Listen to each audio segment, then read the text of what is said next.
Okay, in the continuation, today we have to continue exercise 9.1.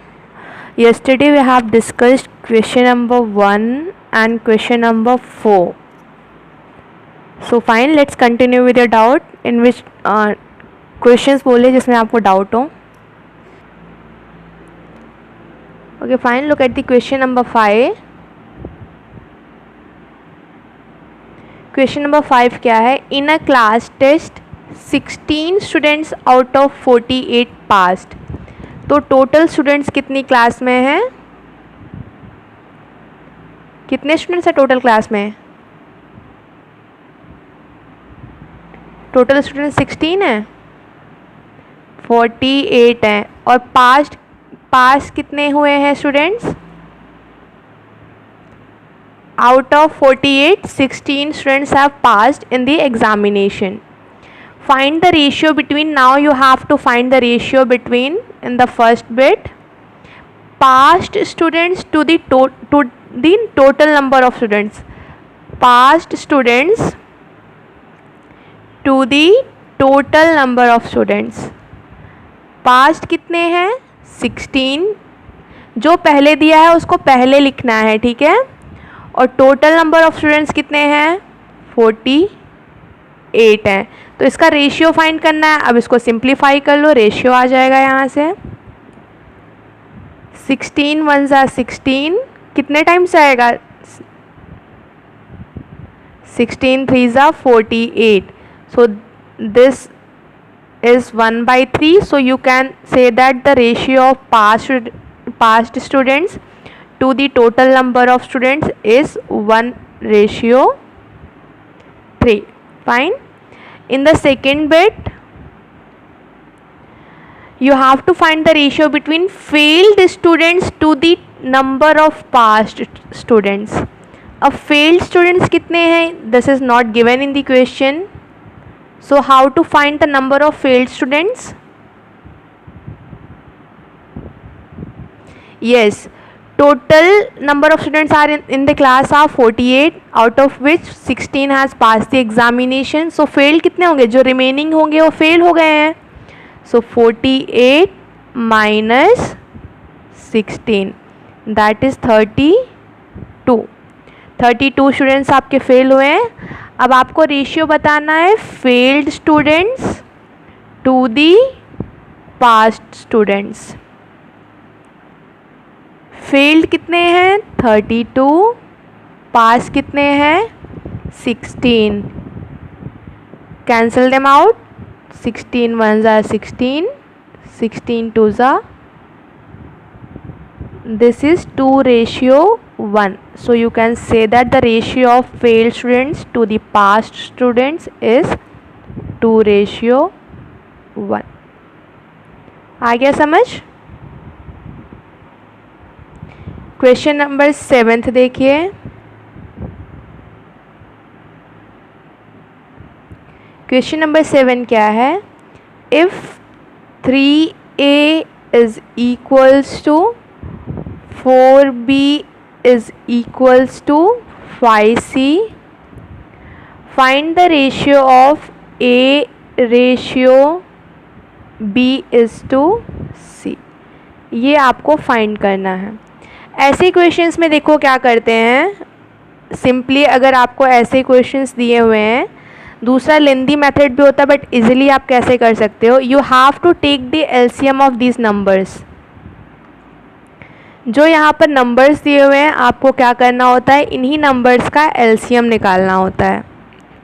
So LCM of 3 4 and 5 कितना आएगा? LCM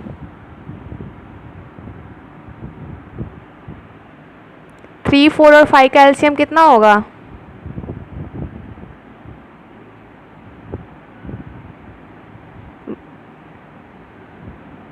कितना होगा बताओ एलसीएम?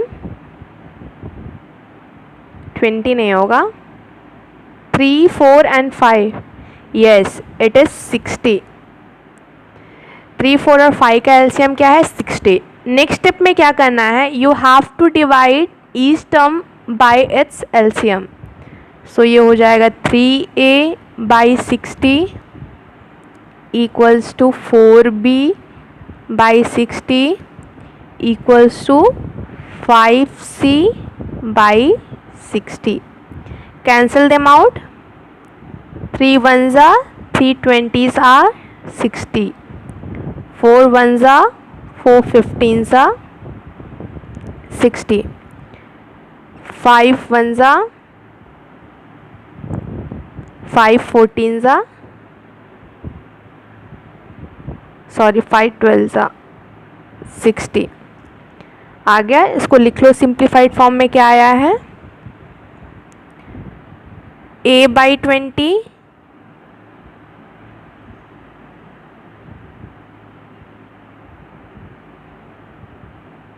हाँ क्या हुआ?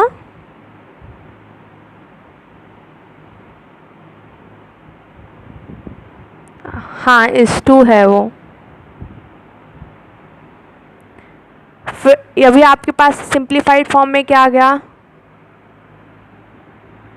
एलसीएम ऑफ आपका आ गया a by 20 LCM of 3 4 and 5. Simplified form ये आ गया. अभी यहाँ से आप क्या करोगे? a ratio b ratio c आपको क्या मिल गया? 20:15:12. ये आपका आंसर आ गया. आप इसको अभी और सिंप्लीफाई भी कर सकते हो. ठीक है, अगर सिंप्लीफाई होता है तो. नहीं वैसे होगा नहीं तो आप डायरेक्टली ऐसे आंसर आपका आ गया है. क्लियर है ये?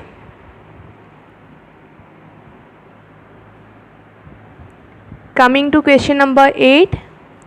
It is given that a ratio b is equals to 3 ratio 4.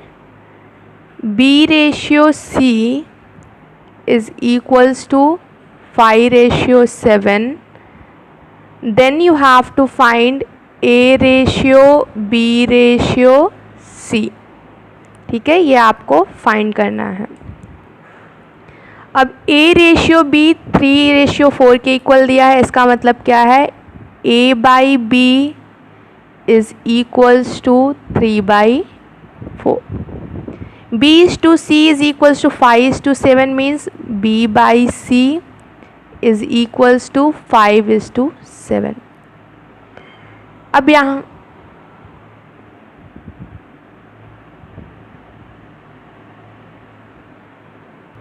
हाँ देखो इसको. अभी यहाँ पर देखो, यहाँ पर b की वैल्यू 4 है, यहाँ पर b की वैल्यू 5 है. एक ही क्वेश्चन में क्या b की 2 अलग अलग वैल्यूज़ हो सकती हैं? एक ही क्वेश्चन में क्या b की 2 अलग अलग वैल्यूज़ हो सकती हैं? एक क्वेश्चन में एक वेरिएबल की एक ही वैल्यू होनी चाहिए. तो यहाँ पर हम क्या करते हैं, दोनों की वैल्यू. एक मेथड मैं बता रही हूँ, इसके कई सारे मेथड्स होते हैं सॉल्व करने के. एक मैं डिस्कस कर रही हूँ. यहाँ पर आपको b की वैल्यू को इक्वल करना है. तो यहाँ पर देखो आप 4 और 5 इसको कैसे इक्वेट कर सकते हो? LCM of 4 and 5 is 20. अब इसको क्या करना है? आपको b की वैल्यू को 20 के इक्वल लेकर के आना है. ये 3/4 दिया है. अगर इसको 5 से मल्टीप्लाई करेंगे तो 20 के इक्वल आ जाएगा. और दूसरा वाला रेशियो देखो, b रेशियो c. यहाँ पर हम 5 × 4 करेंगे तो ये 20 के इक्वल आ जाएगा. अब देखो यहाँ पर भी b की वैल्यू 20 है, यहाँ पर भी b की वैल्यू 20 है. सेम वैल्यूज़ हैं. तो यहाँ से आपका a ratio b ratio c क्या आ गया? a हो गया आपका 15, b हो गया आपका 20 और c हो गया आपका 28. ठीक है, ये आपका नॉर्मल क्वेश्चन सॉल्व करने. सपोज करो अगर ऐसा कुछ क्वेश्चन MCQ में पूछ ले तो कैसे करोगे? देखो एक बहुत इजी सा तरीका बता रही हूँ, बट इसको कॉपी में सॉल्व नहीं करना है. जो अब मैं बताने जा रही हूँ उसको कॉपी में सॉल्व नहीं करना है, बस आपके समझने के लिए है या फिर ऑब्जेक्टिव क्वेश्चन के लिए है। A/B is given as 3/4 and B/C is given as 5/7। आपको बताना है A/B/C। क्या करोगे, 3:4 लिखा है, 3/4 ऐसे लिख लो, ठीक है। नेक्स्ट 5:7 लिखा है, तो यहाँ से ऐसे 5 लिखो, इसके बीच में यहाँ पर 7 लिखो। ऐसे आपको क्रॉस मार्क लाइन बनानी है, ठीक है। आपको ऐसे क्रॉस मार्क लाइन बनानी है, उल्टा चलना है। 7/4 या फिर ऐसे ही चलो, 3/5 15, यहाँ से यहाँ को आए, 3/5 15 आ गया। यहाँ से यहाँ को गए, 5/4 20। अब फिर यहाँ से यहाँ नीचे को आए, 7/4 आ गया आपका सेम आंसर।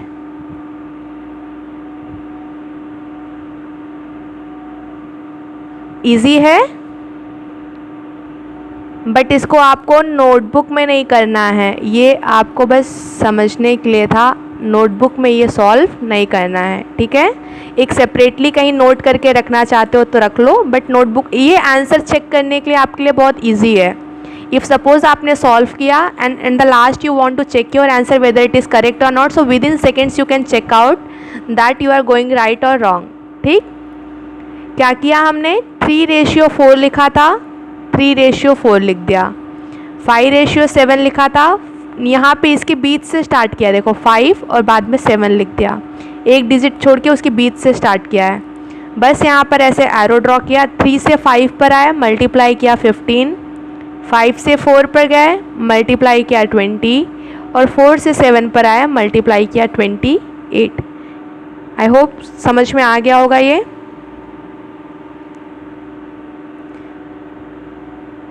क्या नहीं आ सकते,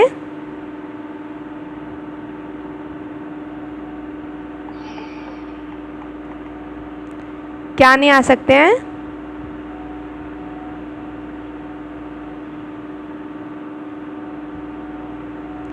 क्या नहीं आ सकते हैं, क्या पूछ रहे थे आप। No, this is not possible. No, this is not possible, because here we are talking about the ratios.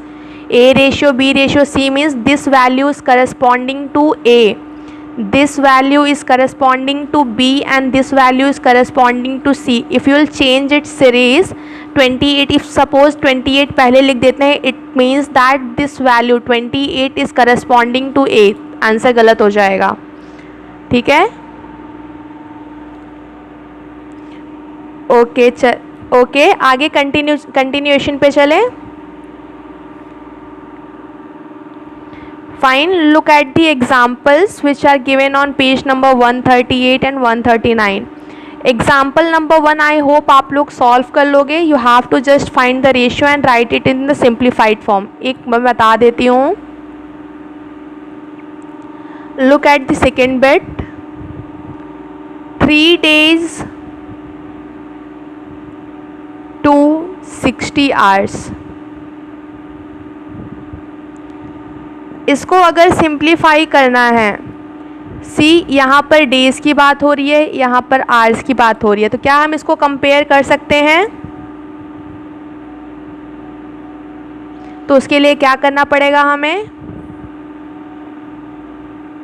Days को आवर्स में कन्वर्ट करना होगा। तो 1 डे में कितने आवर्स होते हैं? तो 3 डेज़ में कितने आवर्स होंगे? 3 into 24 आवर्स होंगे, that is 72 hours. So we have to find the ratio of 72 hours to the 64 hours.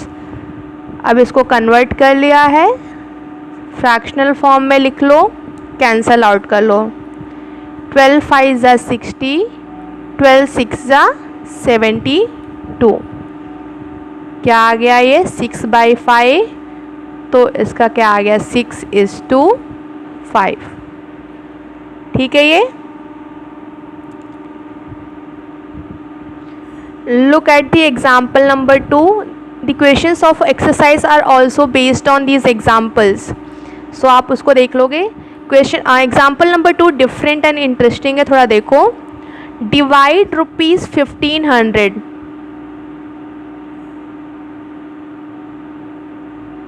Total पैसा हमारे पास कितना है? 1500 रुपीज़ है। Divide ₹1500 among A B C. ये हमें पैसे ए बी और सी तीनों को देने हैं इन द रेशियो 2:5:3। ये 2:5:3 में डिवाइड करना है। इसका मतलब क्या है पहले ये समझ लो। It means that if we are giving 2 rupees to A, then we have to give 5 rupees to B and 3 rupees to C। इसका मतलब ये है कि अगर आप A को 2 रुपए दे रहे हो, then you have to pay 5 rupees to B and 3 rupees to C। ठीक है। अब देखो अगर मैं इनका पेमेंट डबल कर देती हूँ, if we are giving 4 rupees to A, then we have to pay 10 rupees to B and 6 rupees to C। ऐसा होगा। बट यहाँ पर देखो अगर मैं इसको छोड़ दूँ, इस रेशियो के अकॉर्डिंग हमने 2 रुपये ए को दिए, 5 रुपीज़ बी को दिए, 3 रुपीज़ सी को दिए। सो हमारे पास यहाँ पर टोटल अमाउंट कितना है? 5 + 2 7, 7 + 3 10। टोटल अमाउंट 10 रुपीज़ है। In which out of 10 rupees we are giving 2 rupees to A. यही है। And again out of 10 rupees we are giving 5 rupees to B, and out of 10 rupees we are giving 3 rupees to C। ऐसा ही कर रहे हैं। 2/10 A को मिल रहा है, 5/10 B को मिल रहा है, 3/10 C को मिल रहा है। अब 2/10 किसका? 1500 का 2/10 मिल रहा है। 2/10 ऑफ ₹1500, 5/10 ऑफ ₹1500 एंड 3/10 ऑफ ₹1500। मतलब 1500 का इतना पार्ट ए को मिल रहा है, 1500 का इतना पार्ट बी को मिल रहा है, और 1500 का इतना पार्ट सी को मिल रहा है। क्लियर हुआ कहाँ से हमने इसको लिखा है?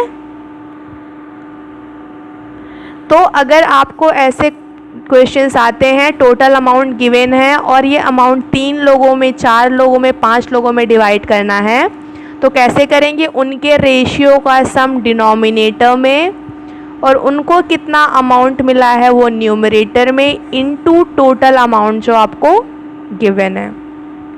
ये इस तरह से सॉल्व होता है। अब आगे तो सॉल्व करके निकल जाएगा ना आपको अमाउंट कितना कितना किसको मिला है। कॉन्सेप्ट क्लियर हुआ? पहले ये बताओ मेन कॉन्सेप्ट जो समझाना था। Coming to example number 3।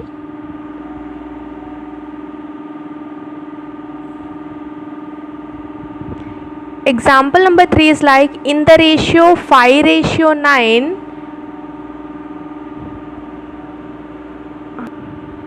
चलो एग्जाम्पल नंबर 3 देखो। इन the ratio 5:9 if the consequent is 54,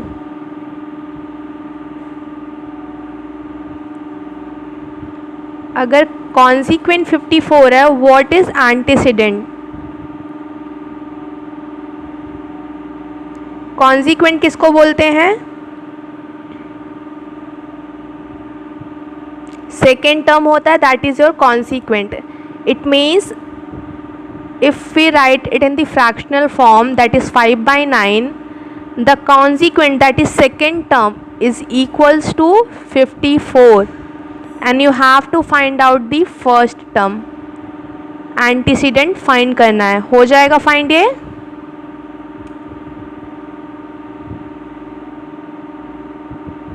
हो जाएगा ना? Coming to example number 4, two numbers are in the ratio 5:7. Let the numbers be A and B. Now these two numbers are in the ratio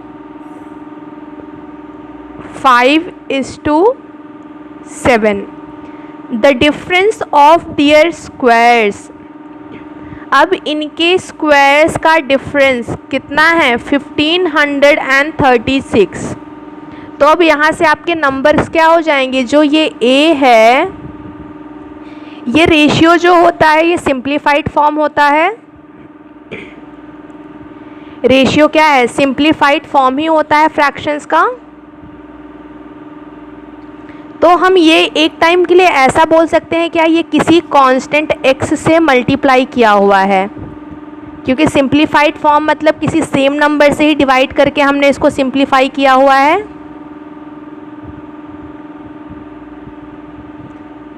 so let the first number be 5x and second number be 7x. आपका जो पहला नंबर A है, this is your 5x, and second number B जो है that is your 7x. अब question में क्या बोल रहा है? The difference of their squares, इनके स्क्वायर का डिफरेंस. तो ऑब्वियस है यहाँ पे 7x बड़ा होगा, 5x छोटा होगा. So difference of their squares, इन बड़े वाले नंबर्स में से छोटे वाले नंबर को माइनस कर दिया. इनके स्क्वायर का जो डिफरेंस है that is coming out to be 1536. 1536 आ रहा है. Find the numbers. अब आपको नंबर्स फाइंड करने, अब आपको सॉल्व करना है. 7x का स्क्वायर का मतलब क्या है? 7x स्क्वायर का मतलब है 7x into 7x into 7x मतलब 49x स्क्वायर. और 5x स्क्वायर का मतलब क्या है? 25x square. This is equals to 1536. Minus कर लो, आ जाएगा 24x square. This is equals to 1536. यहाँ से आपका आ जाएगा x स्क्वायर 1536 डिवाइडेड बाई 24. और इसको डिवाइड करके बुक में आंसर लिखा हुआ मैं डायरेक्टली लिख रही हूँ, आप सॉल्व कर लेना. 64 है. ठीक है, आप डिवाइड करके चेक कर लेना 64 आ रहा है या नहीं आ रहा है. अब x स्क्वायर 64 आया, हमें x की वैल्यू चाहिए. अगर x मिलेगा तभी इसमें मल्टीप्लाई कर पाएंगे ना हम लोग. x की वैल्यू चाहिए. देखो x स्क्वायर और 64 को कैसे लिख सकते हैं? 8 स्क्वायर लिख सकते हैं. 8 इंटू 8 64 होता है, तो 64 को 8 स्क्वायर लिख सकते हैं. स्क्वायर से स्क्वायर कैंसिल हो जाएगा, तो यहाँ से हमारा x किसके इक्वल आ जाएगा? 8 के इक्वल आ जाएगा. अब x 8 आ गया तो आपका a क्या हो जाएगा? 5 इंटू 8 और b क्या हो जाएगा? 7 into 8. This is 40 and this is 56. We got two numbers, they are 40 and 56. ठीक है,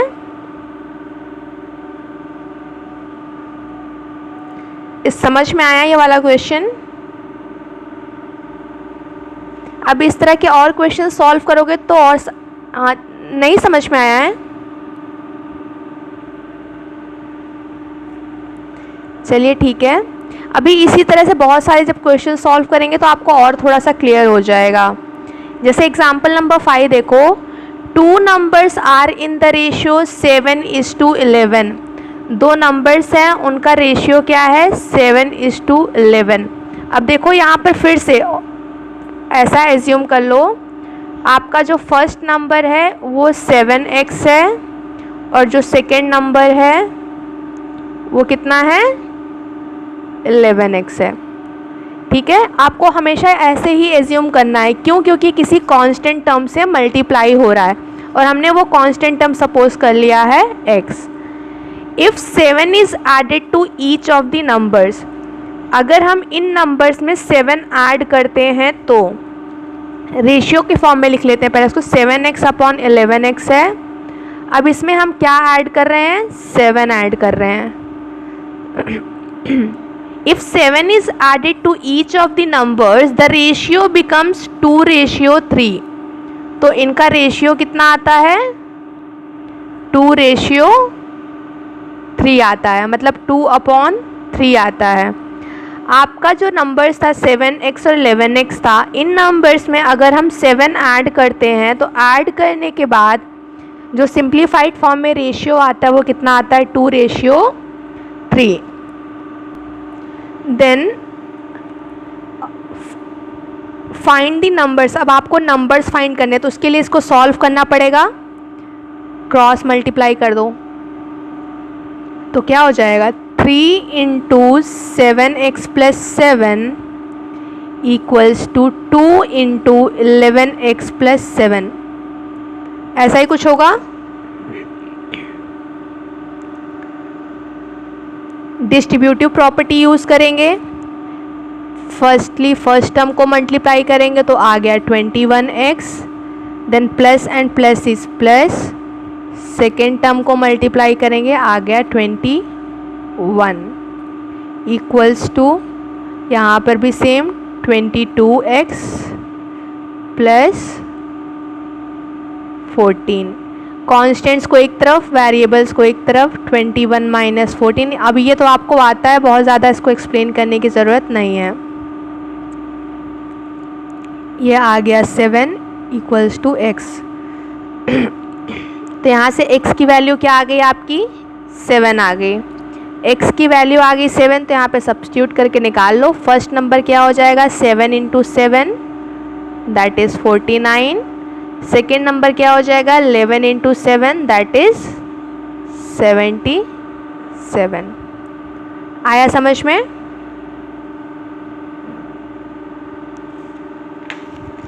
ओके।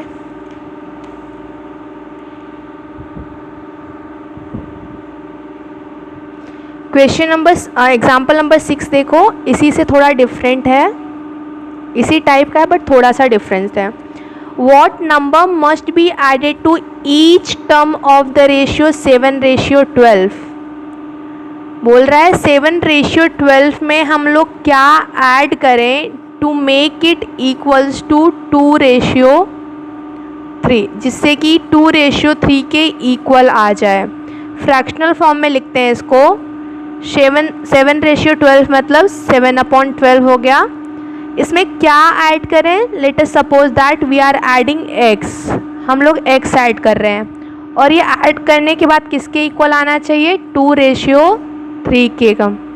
अब ये सॉल्व हो जाएगा क्रॉस मल्टीप्लाई करके। x की वैल्यू आ जाएगी, x की वैल्यू निकाल लोगे सॉल्व करके। और एग्जाम्पल नंबर 7 सेम क्वेश्चन है, बस ऐड की जगह पे वहाँ पे दिया है what number must be subtracted.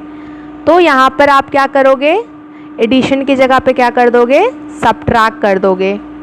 ठीक है। एग्जाम्पल नंबर 8 देखिए।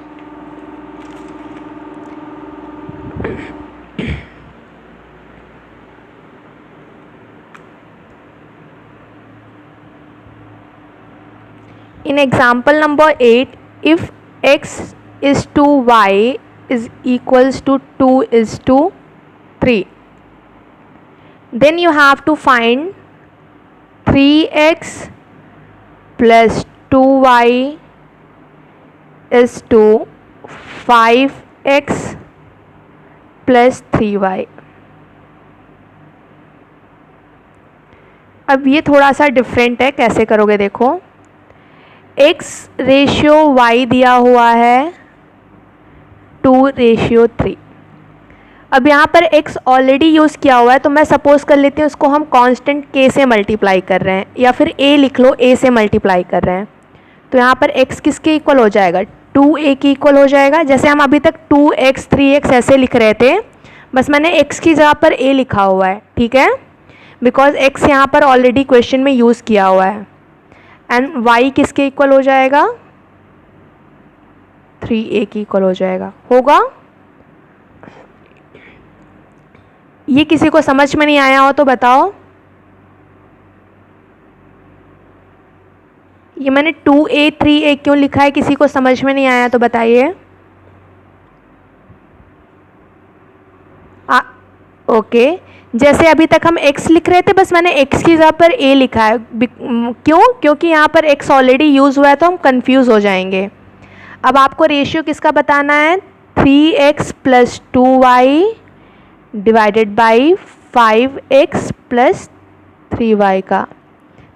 3x मतलब x की वैल्यू कितनी है, 2a + 2y, y की वैल्यू कितनी है, 3a डिवाइडेड बाई 5, x की वैल्यू कितनी है, 2a + 3y की वैल्यू कितनी है, 3a। सॉल्व करो, 3 2 ज़ा 6a + 2 3 ज़ा 6a डिवाइडेड बाई 5 2 ज़ा 10a + 3 3 ज़ा 9a। 6 + 6 = 12a and 10a + 9a = 19a। अब ये a से a कैंसिल हो जाएगा, तो रेशियो कितना आ गया इसका, 3x + 2y = 5x + 3y = 12 = 19। Clear है।